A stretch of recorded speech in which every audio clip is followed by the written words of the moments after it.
And now a fast run, how fast can we, how fast do we need to reduce emission from coal is the topic. We will hear from two representative government speakers to share with us about their situation. As you know, Japan and Germany have announced that the carbon neutral should be achieved by 2050. The commitments have already been made by both governments. In the session, we will hear about the phased elimination of coal moving towards the goal. First, from the Japanese government, we have Mr. Hiroshi Ono, Director General, Global Environmental Bureau, Ministry of Environment, Japan. Mr. Ono, thank you very much. And from Germany, the federal government, we have Mr. Norbert Gorissen, from the Federal Ministry of Environment, Nature Conservation and Nuclear Safety, Germany. Mr. Gorissen, thank you for your participation. Now, we would like to ask both of you a question about the Germany-Japan goal to achieving net zero emission of greenhouse gas and the use of coal in phases. First, about the Japan, Mr. Ono, Director General, from the Ministry of Environment, on October 26, Prime Minister Suga announced that the carbon neutral net zero will be achieved by 2050 as a declaration. Now, the Japanese policies on coal or coal business, what does this mean? Thank you for the question. I'm Ono from the Ministry of Environment, Japan. Professor Takamura, facilitator, thank you very much for the question. Actually, I'm in the same room with Dr. Takamura, so allow me to keep my mask on as I speak. Dr. Takamura does not have the microphone, but we have sufficient distance in between, so I should be okay. And Mr. Gorissen, thank you very much. 2-3 years ago in G7 process meeting, I think I met you, and it's been a long time since. Now, the question by Dr. Takamura, her question was the impact of the announcement on the Japanese policies. As you know, in Japan, coal production is not taking place. This is the area where our situation is different from that of Germany.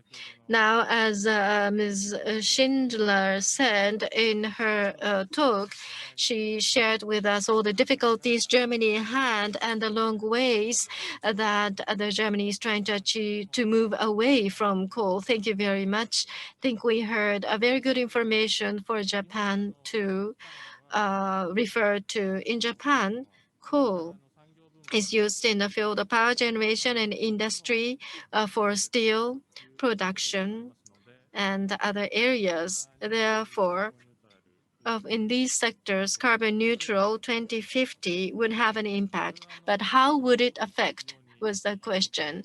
And in one word, the impact would be quite tremendous. It is not just on coal, but on all fossil fuels, fossil resources sectors will have a major impact.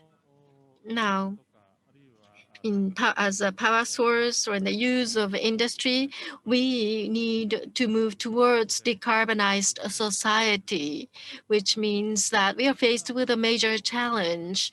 However, as on October 26, Prime Minister Suga made a declaration, and it's been 1 month or 2 months since. And every day in newspapers and other media, from various industry sectors, there are reports of welcoming the carbon neutral goal towards 2050. And although it is a challenging goal, there are various declarations, positive declarations by industries, companies moving towards the goal. For example, in the fire power generation, JERA is one of the major global firepower generation company, and by 2050, zero emission power generation is the goal they're trying to achieve ahead of others. Even before the declaration, the organization has already announced its goal, and in steel industry and other industries, there are voices welcoming the declaration by Prime Minister Suga. Therefore, we have seen a major impact in Japan, and Japan as a whole, we are accepting this declaration positively. Thank you very much. So now, Mr. Gorissen, I would like to ask you a question. Ms. Hannah Sindler has given us a presentation about the status in Germany. At latest by 2038, you are going to phase out the coal-fired power plants. So in the process of phasing out, do you find any concrete challenges going forward? What are the challenges for you to be able to do that? Or you may bring forward this date of 2038 earlier than 2038. So in order to accelerate the phase out process, what can you do? Or is there a possibility of acceleration? Good morning and good afternoon. Thank you very much for inviting me, and also my regards from Carsten Sach, the Director General, who had actually been selected to speak here. But he's right now in Brussels and finalizing the EU presidency of Germany. And the major achievement of that presidency, which was hammered in stone yesterday, is the updated NDC of the European Union, which now will be submitted to the Climate Secretariat. So the European Union will commit to reduce its greenhouse gas emissions at least by 55% by 2030. And that will be put also in legally binding in a climate law of the European Union. And that is just the last cornerstone of a strategy of German climate politics. We already have a climate law in Germany, and this climate law in Germany puts all sectors, industry, transport, agriculture, the building sector, and energy, tasks on reducing their emissions. And the binding law for Germany is also 55% by 2030. And in this law, we also have fixed the goal of net zero emissions by 2050. The political will to achieve those climate ambitions was absolutely fundamental for also the coal phase out. Hannah Schindler already has talked about the challenges in getting there. I think the key challenge for actually all coal-based countries is the mining sector. It's to a lesser extent the electricity production, but the mining sector, because the mining sector in most countries has a long tradition. Hannah Schindler mentioned that many people are involved in that, and you have big social and structural changes to be considered when you phase out coal. And that is in particular, the imbalances also on a regional level have to be taken into account. That is typical also in Germany. So we have two main regions in Germany where we are still mining lignite or brown coal, and the consequences, the structural economic consequences in those regions cannot be compensated by an overall good economic development in Germany, because you then have these development, and that was the key of the coal phase out. The German government then decided to set up a commission, and the commission should give recommendations, and the commission was composed of all relevant stakeholders, including environmental NGOs, the unions, the companies, and science. And Hannah Schindler said the German coal phase out is not a blueprint for other countries. I don't agree to that.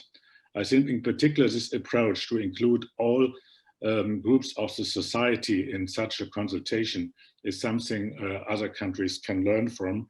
And I think that was in the end effective. Coming to your question, we have two bills. Hannah Schindler mentioned that in place in Germany. One is a coal phase out bill, and the other one is a bill on structural reforms. And the bills are crafted in a way that there are regular reviews of the pace and the speed of the phase out, and so there is possibilities to come to a quicker reduction. And I think I also have to mention that it was visible in the graphs demonstrated by Hannah Schindler, but the plan is actually to go down to more than 50% of our coal production between today and 2030. So we have less than 40 gigawatts now, and the target for 2030 is 17. And there will be regular reviews revisiting that, in particular what happens after 2030. And the bill is also crafted in a way that it would allow future governments to reconsider that.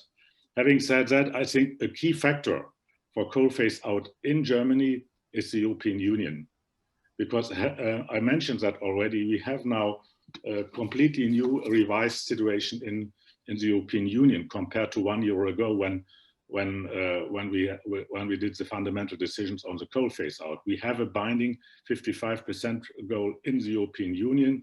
The European Commission will come up with new proposals next year on how to meet this target, and that will include in particular a revision of the emissions trading scheme in the European Union. Emissions trading and the carbon price as a consequence of that is the key factor for making coal and fossil fuels less economically viable. We have already today a price of about 30 euros per ton CO2, and it is expected to rise even further. And what we could see in the first round of auctioning out old coal-fired power plants, it was not only the old plants which have been given up. There's also one plant which is only 5 years old, where the utility offered to phase it out against a compensation. That already demonstrates very, very clearly that there's no future for coal, and that coal is not longer economically viable, and that all investments in coal will be stranded very soon. I stop here for the time being. Thank you very much.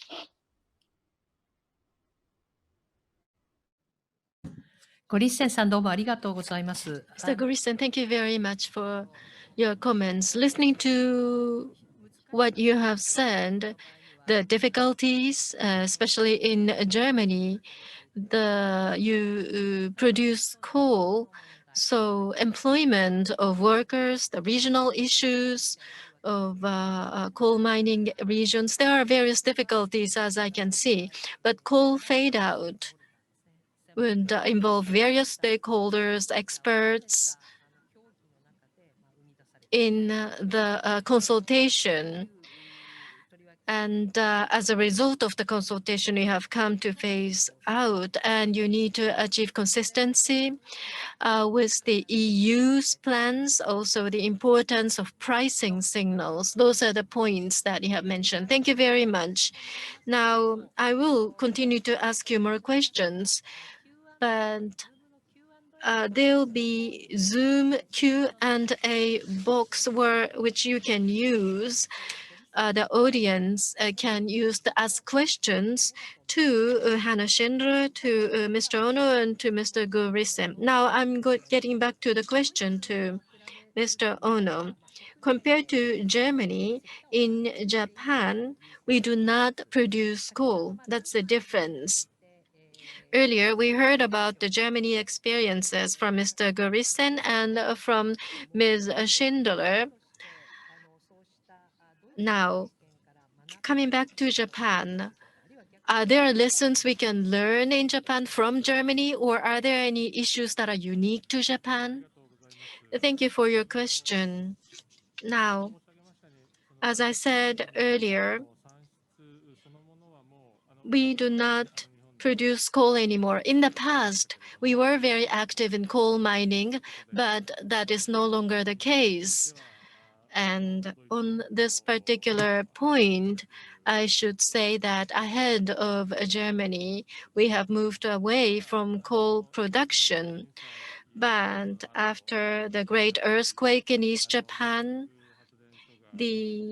where the nuclear power plants have mostly gone out of operation, and now the nuclear power generation is only 6% of the power mix in this country. Renewable energies have been increasing its share in the power mix lately. However, we are the country with many mountains, and we have limited areas and onshore facilities. Were under restrictions because we have shallow waters. Therefore, compared to Germany and other countries, percentage of the use of renewable energy is still limited in this country. So the use of coal and gas and such other fossil fuels in power generation is still quite large in percentage.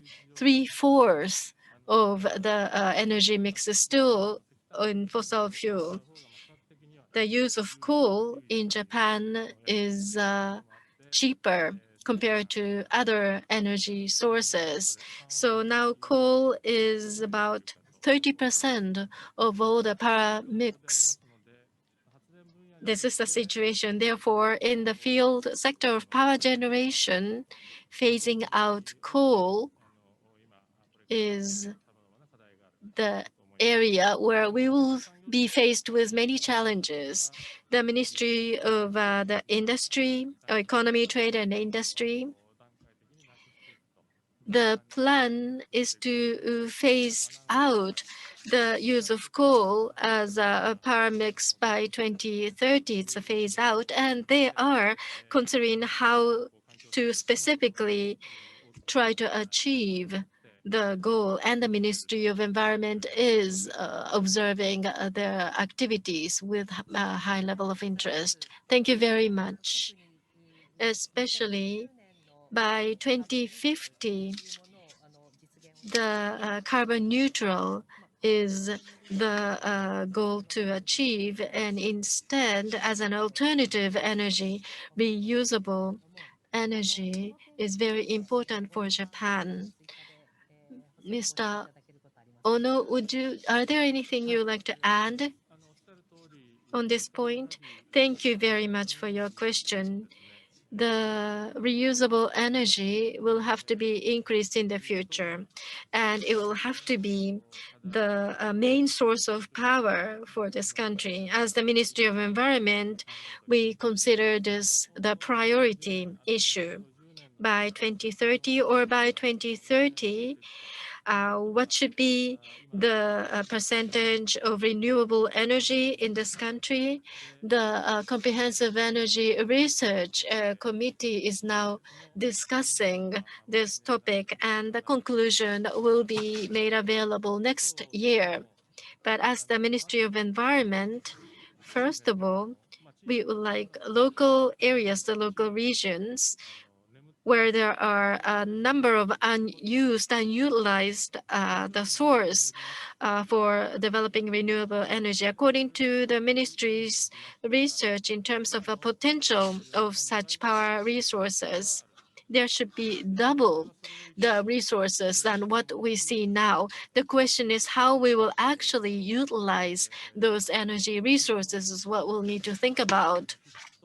As a matter of fact, we have the FIT law introduced, and with the photovoltaic energy and other resource of power generation is being utilized in various local areas. However, they have become troubles in the regions because a lot of times consensus of the community people had not been obtained before moving on with a business, or perhaps some facilities are built on slopes, and with heavy rain, the landslide may cause those facilities to fall apart. So the local communities' consensus need to be achieved in order to promote the use of renewable energies in local areas. And of course, the Ministry of Environment would like to do our very best to promote that. Thank you very much.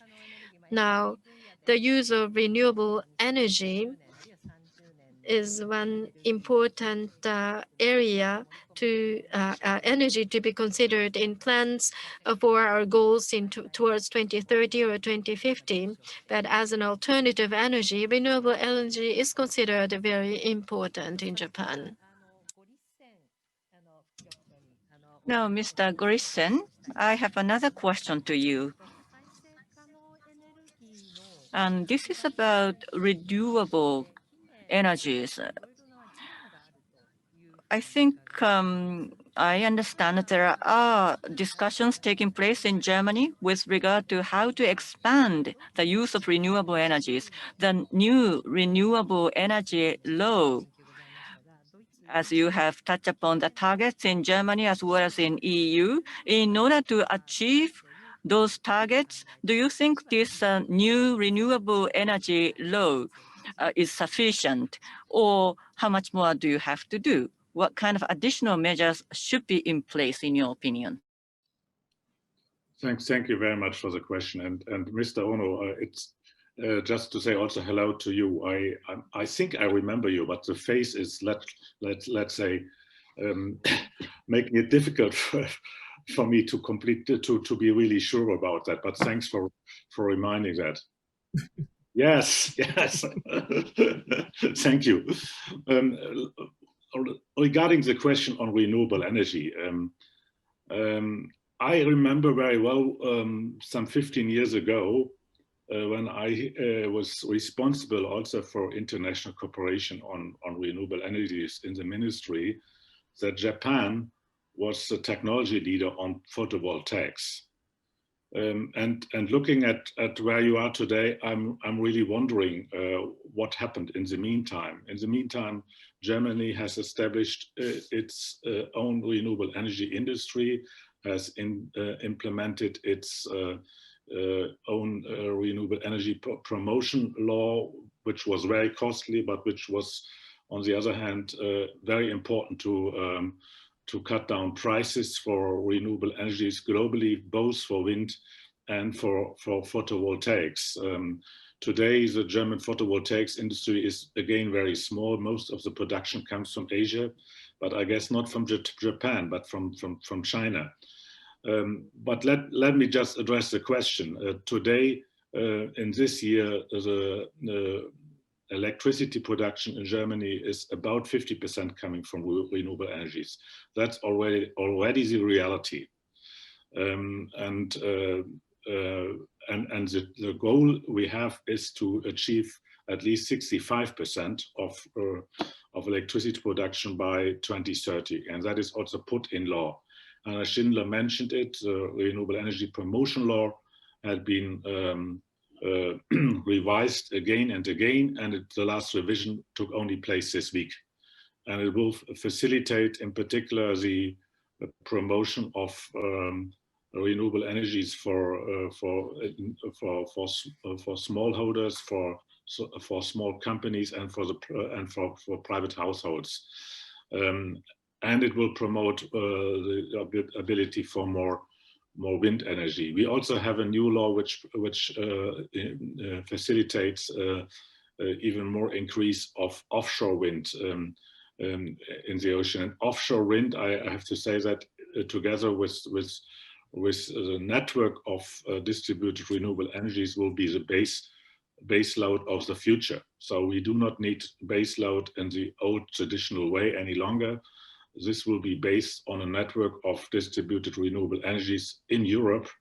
And the key factors will be offshore, large wind energy installations in northern Germany, and also photovoltaics. Meanwhile, you also can see that prices for batteries have come down sharply. The reduction over the last 10 years is about 90%, also with respect to batteries. So the combination of batteries and PV also offers a huge potential. I'm very confident that we will be able to meet this target. The challenge is more, and Hannah Schindler mentioned that the electricity production will rise most likely because more sectors will be dependent on electricity. So we're all looking forward to electric mobility, and electric mobility is only good for the environment and for the climate if it is based on green electricity, meaning renewable energies.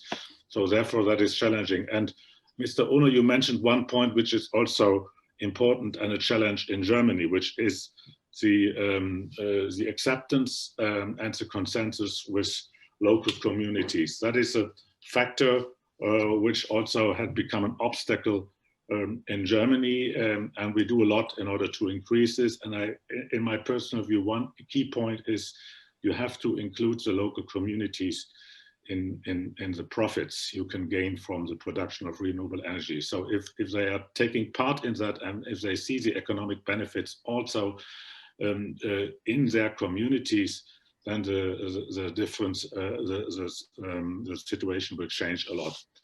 I can see a lot of potential for cooperation between Japan and Germany in this case, and I would be very grateful if we could, on the basis of your new announcement of your Prime Minister and the plans which now will be established to decarbonize the Japanese economy, to consider a stronger cooperation in the field of renewable energies, modern smart grids, and the way how renewable energies could be integrated in the electricity system, in the area of hydrogen, green hydrogen production, which is needed for, in particular, the heavy industry, and in the field of electric mobility. And also beyond, I think we should also consider jointly what we can do to assist other countries to follow our example, because when we want to save the global climate, then there is no future for coal and fossil fuels globally. Thank you.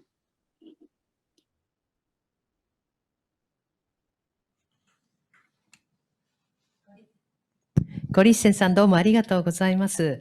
Thank you very much, Mr. Gorissen. The renewable energy that you have talked about, there is a question from the audience. In Germany, what are the renewable energies that will be penetrated, developed, and promoted? I think you've already answered the question. Another question is that of the renewable energies, photovoltaics and other energies that are volatile depending on the natural conditions, there are variabilities in the output. Now in Germany, you have very high goals to increasing the share of renewables. What do you think? This is a question to Mr. Gorissen. Thank you. I think I also replied to some extent on that question. One cornerstone is offshore wind, where the fluctuation is lesser the case than onshore wind and photovoltaic. So this needs to be expanded, and that's happening in Europe. The North Sea is meanwhile a real investment place for energy developers in the UK, in Denmark, in Norway, in the Netherlands, in Belgium, and of course also in Germany. Number two, I think we are in different times compared to 20, 30 years. So we have the technologies today which are able to manage fluctuating renewable energies. We use modern IT technologies in order to integrate them in the system with forecasting every second with battery technologies included and with a distributed system. So it's no longer depending on one big central distribution line. It's depending on many lines, and those are coordinated by modern IT technologies. So there's a huge potential, and I think we are just at the beginning. I'm not an expert in these kind of technologies, but Germany would be more than happy to organize an exchange between experts in this area with Japan, if that's an issue or a request. Thank you.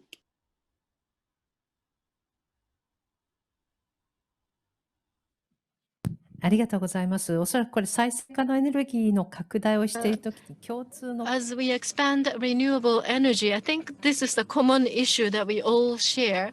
And in terms of policies and researches, I hope that between Japan and Germany, there will be a forum for a broader exchange of opinion.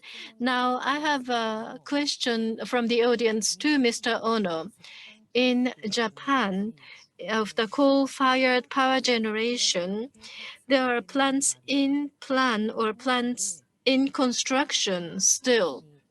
Now, the new plans for constructions or the plants that are in construction, what should be done in terms of achieving the goals for 2050 carbon neutral goals?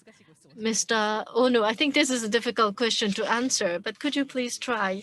Thank you for the question. I'm sure this is a question from Hirata-san of ClimateNet, because I hope she's doing well.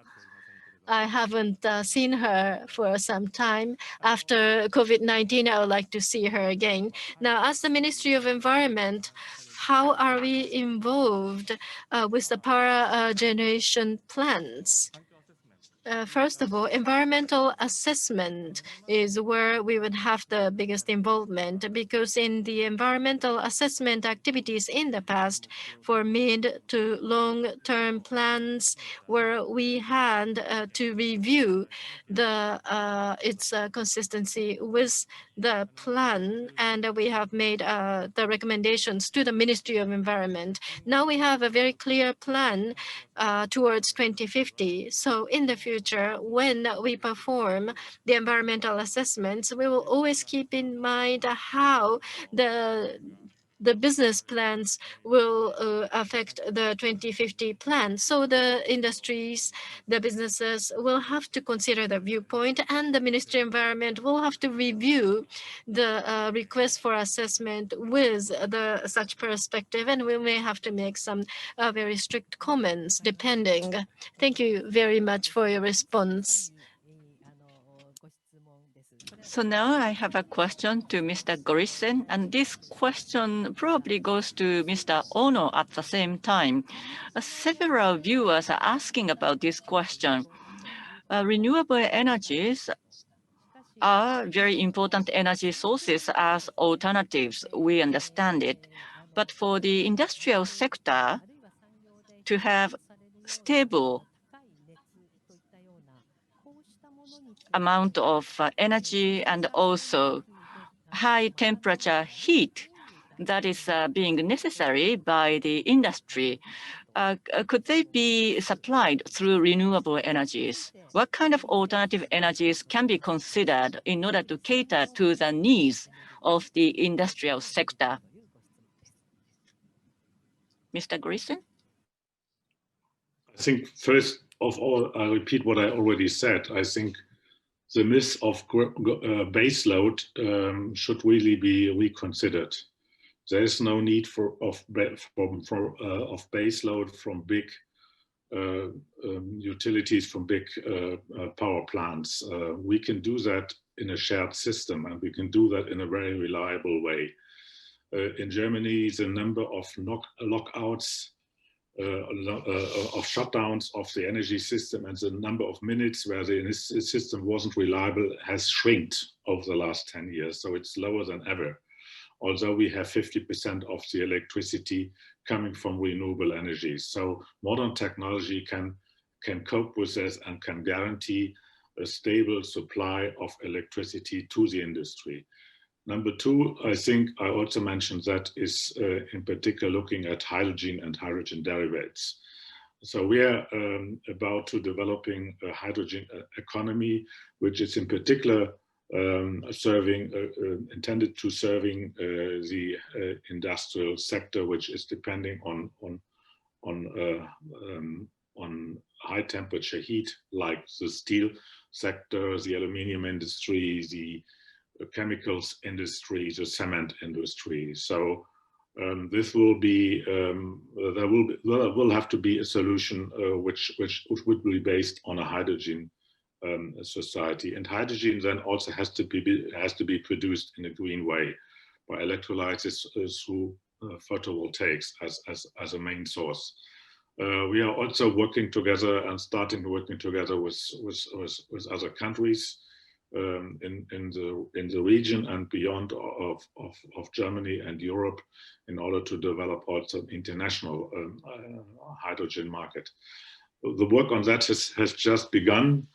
I think we have some time for doing that in order to get to the net zero target by 2050. We don't need to have the system already in place this year, but we're working on that. And I think within the next 5 to 10 years, we will see a huge expansion of hydrogen. The German government decided as part of the stimulus program to overcome the COVID crisis to provide 9 billion euros for hydrogen, and part of that will be for domestic efforts, and part of that will be also for international collaboration. So this will be an important new element in the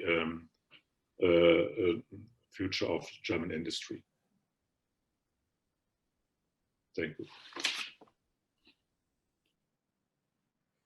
ありがとうございます。最後にゴリッセンさん。Thank you very much.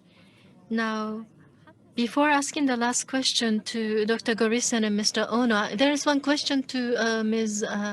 Schindler. Hana-san, are you still there? Yes. 花さん、もし。ありがとうございます。 Thank you very much. Now, in your report earlier, there was a report that the number of people employed in the coal sector is declining quite rapidly.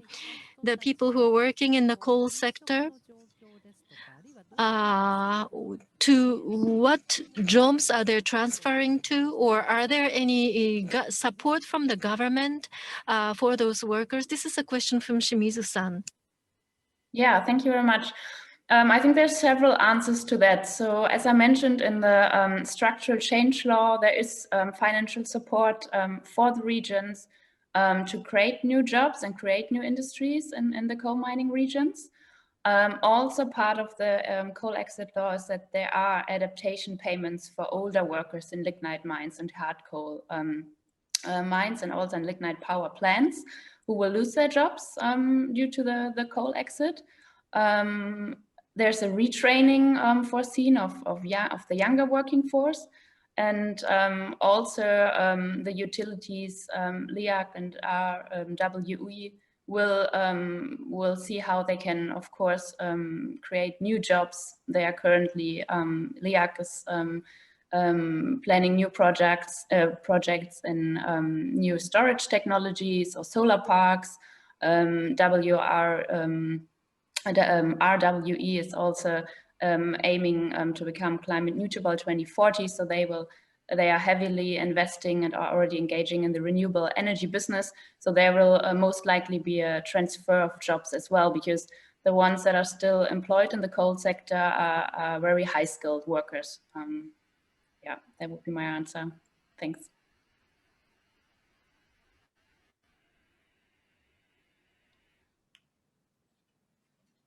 Hana-san, どうもありがとうございます。 Hana-san, thank you very much.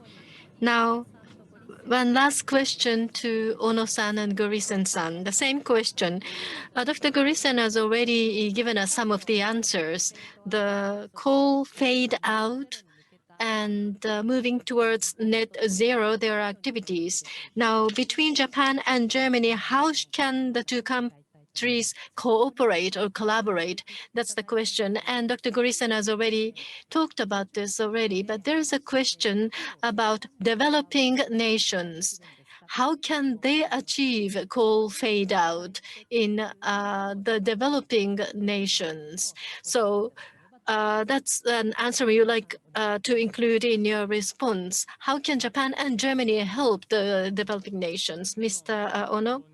Thank you for the question. Now, carbon neutral 1.5, in order to achieve the goal, the whole world, the global society will have to make efforts towards 2050.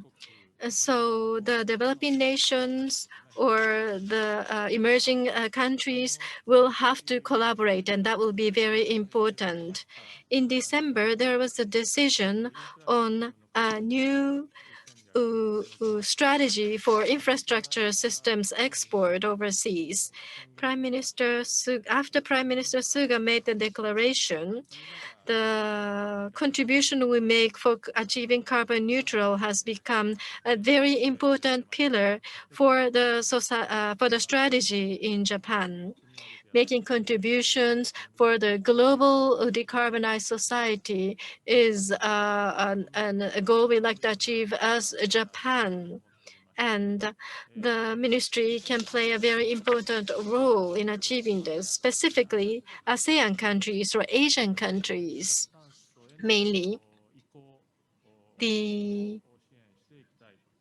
would like to support those countries' efforts to move towards the decarbonized society in formulating long-term plans, long-term policies, or more specifically, introduction of various infrastructures. These are the upstream efforts, and we will also cover downstream efforts in our supports to those countries.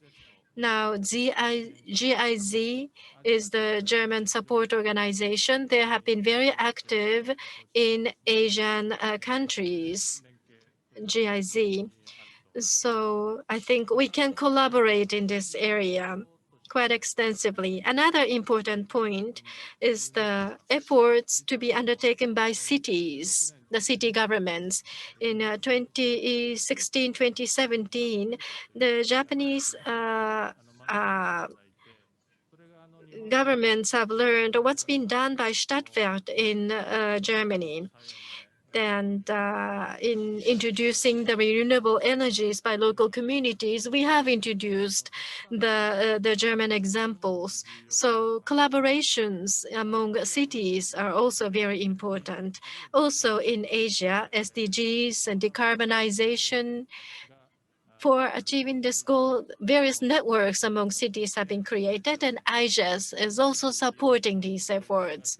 So I hope that Japan and Germany will be able to collaborate not only on the national level, but also on the city community, the local community level, so that we can promote the goals towards decarbonized society.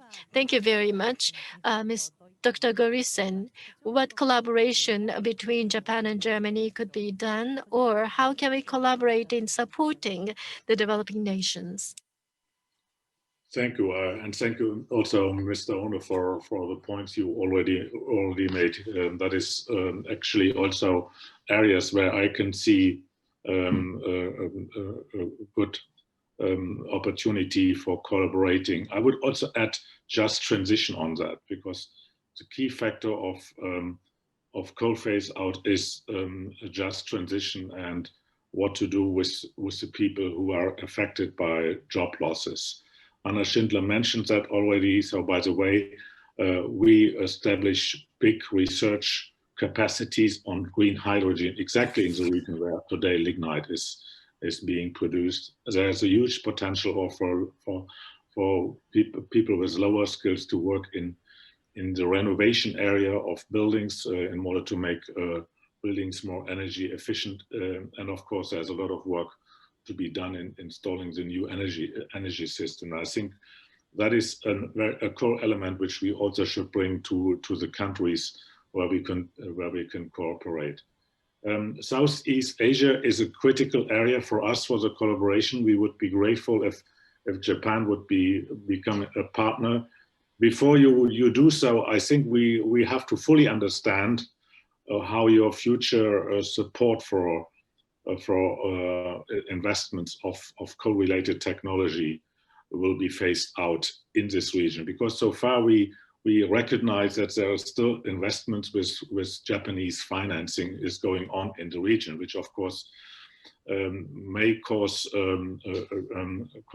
problems. So perhaps we have to discuss that. I have not fully understood yet the decision which have been made in summer this year in Japan on a revised expert strategy for coal-related technologies. Germany is very active in Southeast Asia. We have together with partners from France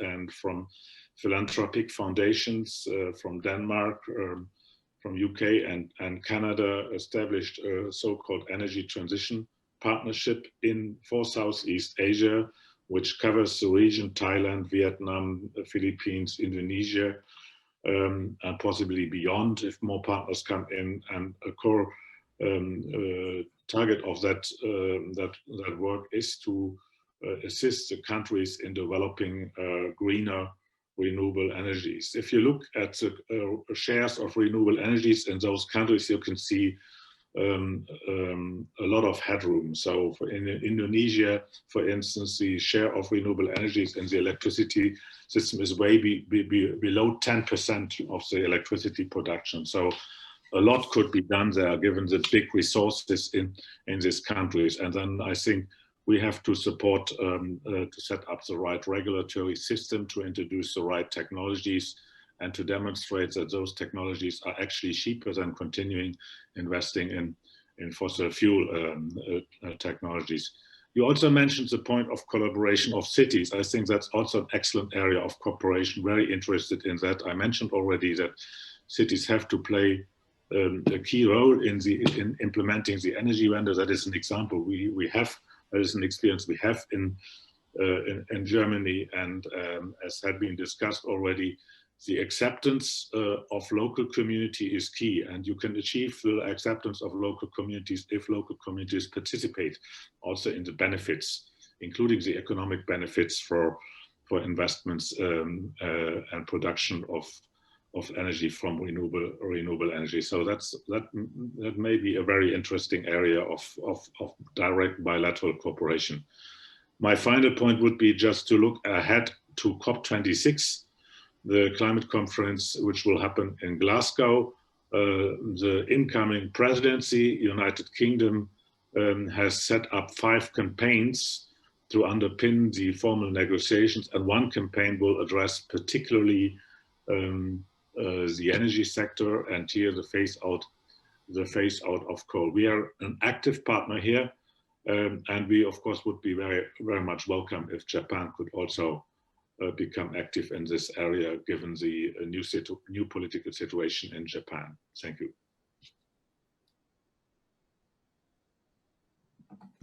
Gorissen-san、どうもありがとうございました。